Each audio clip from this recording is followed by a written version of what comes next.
नमस्कार, हिमाचल समाचार में आपका स्वागत है। आज के मुख्य समाचार। राजस्व समस्याओं के निवारण में सफल साबित हो रही हैं राजस्व लोक अदालतें। जन सहभागिता से हिमाचल में वन क्षेत्र को दिया जा रहा विस्तार।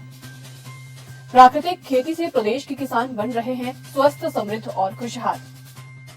बिलासपुर जिले में 6,438 किसान प्राकृतिक खेती से जुड़े। 1,270 हेक्टेयर क्षेत्र में हो रही जैविक खेती। और अब समाचार विस्तार से। प्रदेश सरकार ने राजस्व संबंधी शिकायतों के समाधान के लिए राजस्व लोक अदालतों का आयोजन करने की नवोन्मेषी पहल की है, जिसके उत्साहजनक परिणाम सामने आए हैं। राज्य में अक्टूबर 2023 से मार्च 2025 के बीच कुल 3,25,926 लंबित राजस्व मामलों का सफलतापूर्वक निपटारा किया गया है। इससे प्रदेश सरकार की उत्तरदायी शासन व्यवस्था और नागरिक केंद्रित सेवा वितरण की कार्यशैली प्रदर्शित हो रही है। इस अवधि के दौरान 2,75,004 इंतकाल, 16,258 तकसीम, 27,404 निशानदेही और 7,260 दुरुस्ती के मामलों का निपटारा किया गया है।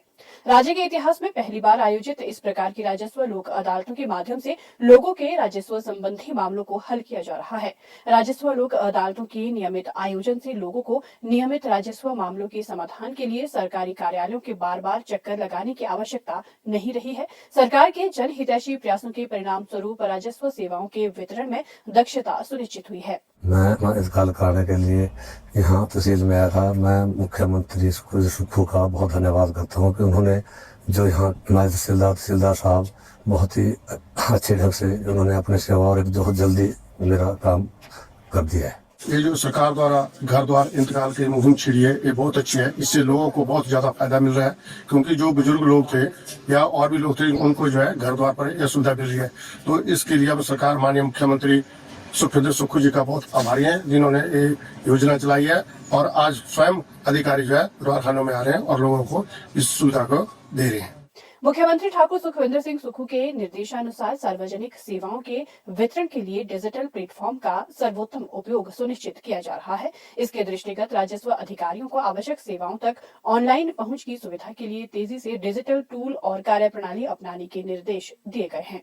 इसका उद्देश्य प्रदेशवासियों के लिए पारदर्शी, जवाबदेही और तकनीकी रूप से सशक्त शासन पारिस्थितिकी प्रणाली बनाना है। मुख्यमंत्री के मार्गदर्शन में पहली बार अक्टूबर 2023 में राजस्व लोक अदालतों का आयोजन किया गया था। इसके पश्चात राजस्व लोक अदालतों को लंबित राजस्व मामलों को हल करने के लिए नियमित अंतराल में आयोजित किया जा रहा है, जिसमें तहसील और उप तहसील स्तर पर समयबद्ध समस्याओं का निवारण हो रहा है। राजस्व लोक अदालतों का सफल आयोजन शासन को और अधिक कुशल, सहभागी और समावेशी बनाने की सरकार की प्रतिबद्धता को प्रदर्शित करता है। हिमाचल की पहचान है यहाँ का हरित आवरण। हिमाचल के वन उत्तर भारत को प्राण वायु प्रदान करते हैं। राज्य में हरित आवरण को बढ़ाने के लिए प्रदेश सरकार ने अनेक अभिनव पहल की हैं। प्रदेश सरकार ने राज्य के वन क्षेत्र को बढ़ावा प्रदान करने के लिए मुख्यमंत्री वन विस्तार योजना शुरू की है। इस योजना के तहत राज्य के दुर्गम स्थानों तक वनों का विस्तार किया जाएगा और इसमें जन सहभागिता को भी सुनिश्चित किया जाएगा। इस प्रयास से स्थानीय आबादी को आजीविका के अवसर उपलब्ध होंगे और प्रदेश की 500 हेक्टेयर बंजर भूमि में पौधरोपण किया जाएगा। प्रदेश सरकार की वन मित्र योजना के तहत नियुक्त किए गए वन मित्र वन विभाग के सभी वानिकी कार्यों में सहयोग देंगे। इसमें हर वन बीट में एक वन मित्र नियुक्त किया जाएगा। समुदायों की सक्रिय भागीदारी को सुनिश्चित करने में राजीव गांधी वन संवर्धन योजना महत्वपूर्ण साबित होगी। योजना के तहत युवक मंडलों, महिला मंडलों और स्वयं सहायता समूहों को बंजर भूमि पर वृक्ष, फलदार और अन्य उपयोगी पौधों के रोपण और उनके संरक्षण के लिए प्रोत्साहित किया जाएगा। योजना के तहत 100 करोड़ रुपए खर्च किए जाएंगे। इससे जंगली वन क्षेत्रों में जैव विविधता आएगी, जिससे बंदर और अन्य जंगली जानवरों को आबादी वाले क्षेत्रों में आने से रोका जा सकेगा। जंगल की बहुमूल्य संपदा को आग, अनाधिकृत कटान और अतिक्रमण जैसी घटनाओं से बचाने के लिए प्रदेश सरकार संवेदनशील स्थानों पर सीसीटीवी से लैस चेक पोस्ट बनाकर वनों की सुरक्षा को मजबूत कर रही है। सभी वन प्रभागों में अग्निशमन उपकरण और उन्नत तकनीक को अपनाया जा रहा है, ताकि वनों को विनाशकारी अग्नि से बचाया जा सके। जंगलों की आग पर नियंत्रण पाने के लिए राज्य में सर्किल और डिवीजन स्तर पर रैपिड फॉरेस्ट फायर टीमें स्थापित की गई हैं। मुख्यमंत्री ठाकुर सुखविंदर सिंह सुक्खू के हरित ऊर्जा राज्य के सपने को साकार करने में वन क्षेत्र के विस्तारीकरण की विभिन्न योजनाएं सहायक साबित हो रही हैं। ग्रामीण अर्थव्यवस्था को मजबूत करने के मुख्यमंत्री ठाकुर सुखविंदर सिंह सुक्खू के प्रयासों के सुखद परिणाम अब सामने आ रहे हैं। सरकार सतत और स्थायी विकास के लिए प्राकृतिक खेती को बढ़ावा प्रदान कर रही है। राज्य सरकार की इस जनहितैषी नीति के सकारात्मक परिणाम जिला बिलासपुर में भी देखने को मिल रहे हैं। जिला बिलासपुर में अब तक 6,438 किसान प्राकृतिक खेती से जुड़ चुके हैं। वर्तमान में जिले में 1,270 हेक्टेयर भूमि पर रसायन मुक्त खेती की जा रही है। वर्ष 2024-25 तक इस क्षेत्र को बढ़ाकर 1,800 हेक्टेयर तक किया जाएगा और 4,500 से अधिक नए किसानों को इस योजना से जोड़ा जाएगा। इसके लिए जिला स्तर पर 36 क्लस्टर बनाए गए हैं, जिनमें 1,850 किसान सक्रिय रूप से कार्य कर रहे हैं। गेहूं के साथ हम मटर और चना लगाते हैं और मटर जो है हमारे 70 रुपए किलो बिका। और इस बार गेहूं जो है हमारी सरकार जो है 6,000 रुपए क्विंटल ले रही है और मक्का जो है 4,000 रुपए क्विंटल ले रही है। मक्का के साथ हम सोयाबीन लगाते हैं और मांस लगाते हैं और इसके साथ हम प्राकृतिक खेती से आलू की भी उपज कर रहे हैं और प्याज की भी उपज कर रहे हैं।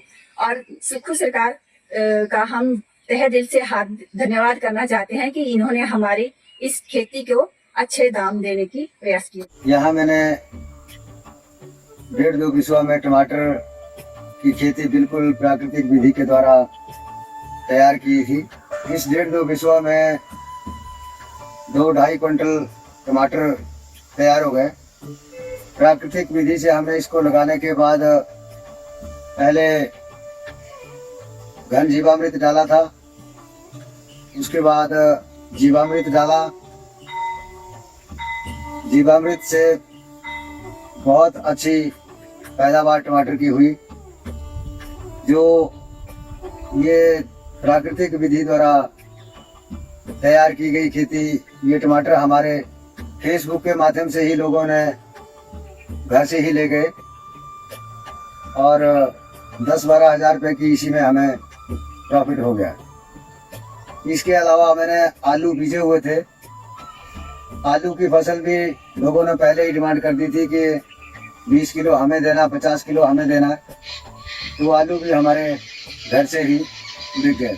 प्रदेश सरकार प्राकृतिक खेती को बढ़ावा देने के लिए किसानों को आर्थिक सहयोग प्रदान कर रही है। किसानों को प्राकृतिक खेती की तकनीकें जैसे बीजामृत, जीवामृत, वर्मी कंपोस्ट और जैविक कीटनाशकों के निर्माण और प्रयोग की विधियां कृषि विशेषज्ञों द्वारा निरंतर सिखाई जा रही हैं। बीजामृत और जीवामृत पारंपरिक भारतीय विधियां हैं। बीजों को सुरक्षित बनाने और फसलों को रोग मुक्त रखने में मदद करते हैं। वर्मी कंपोस्ट यानी केंचुआ खाद मिट्टी की उर्वरता को बढ़ाती है और फसल की गुणवत्ता को बेहतर बनाती है। हिमाचल सरकार प्रदेश के किसानों की रासायनिक खादों और कीटनाशकों पर निर्भरता को कम करने के लिए प्रयासरत है। सरकार प्रदेश में जीरो लागत की प्राकृतिक खेती को बढ़ावा प्रदान कर रही है। ये पहल किसानों की आमदनी बढ़ाने के साथ साथ लोगों को रसायन मुक्त, स्वस्थ और प्राकृतिक खाद्य पदार्थ उपलब्ध करवाने की दिशा में एक सशक्त कदम है। प्राकृतिक खेती भूमि की उर्वरता को बनाए रखने और पर्यावरण को स्वच्छ व सुरक्षित रखने में भी सहायक सिद्ध हो रही है। मुख्यमंत्री ठाकुर सुखविंदर सिंह सुक्खू के नेतृत्व में हिमाचल सरकार द्वारा चलाई जा रही मुहिम प्रदेश में प्राकृतिक खेती को एक जन आंदोलन का स्वरूप देने की दिशा में मजबूत कदम है। हिमाचल समाचार देखने के लिए सब्सक्राइब करें यूट्यूब चैनल हिमाचल समाचार, लाइक करें Facebook page information and public relations department Himachal Pradesh और सीएमओ हिमाचल, फॉलो करें @DPRHP और सीएमओ हिमाचल, फॉलो करें इंस्टाग्राम @DIPR हिमाचल और सीएमओ हिमाचल, विजिट करें वेबसाइट www.himachalpr.gov.in। इस अंक में इतना ही। कल फिर होगी मुलाकात। दीजिए इजाजत। नमस्कार।